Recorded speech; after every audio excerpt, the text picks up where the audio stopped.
This summer has been challenging, there's no doubt about it. Our business community is tired. They are starting to look at what they've got in front of them and saying, how can we get past this? We didn't have to get very far into January before the weather started to smack us around. And the interesting thing about the dynamic of what goes on with these weather events is that there's what I call the forgettability. We get weather events followed by weather events, and we're dealing with the one that we're dealing with now, and there's a tendency to forget the one that went before and the one that went before that.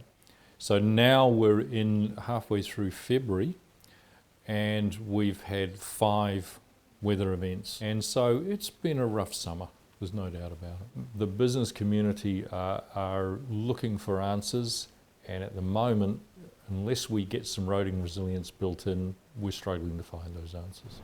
When Cyclone Gabrielle was bearing down on us, there were parts of our roading network that we knew were not going to hold up. We know with that degree of certainty what's going to happen before it comes, and sure enough.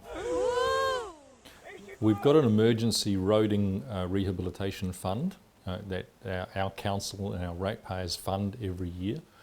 That was cleaned out in November. We need our district to have roading networks which give us long-term resilience and economic stability, because our main industries in this district are tourism, aquaculture and forestry.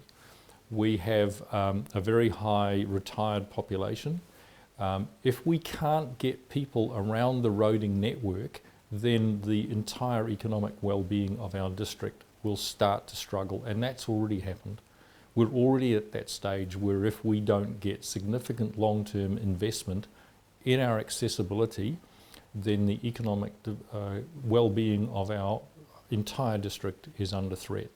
So that's the discussion that we're having with the government. They understand the problem, they understand the urgency, they understand the critical need for the economic well-being of our community.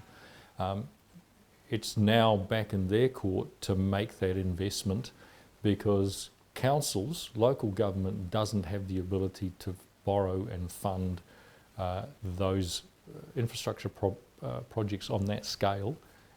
It has to be central government funded. It's in the hundreds of millions. And obviously hundreds of millions of dollars is not affordable for our 32,000 ratepayers.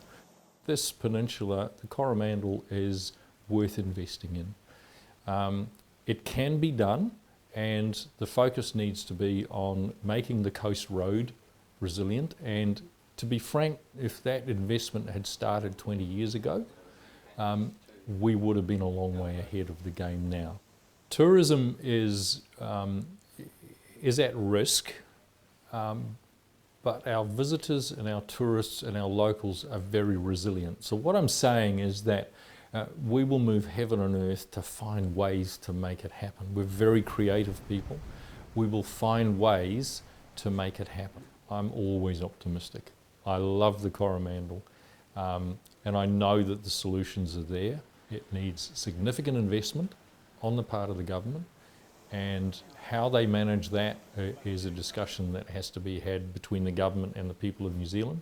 But if we don't get that investment, then I think we are facing a future that none of us will enjoy, none of us will look forward to.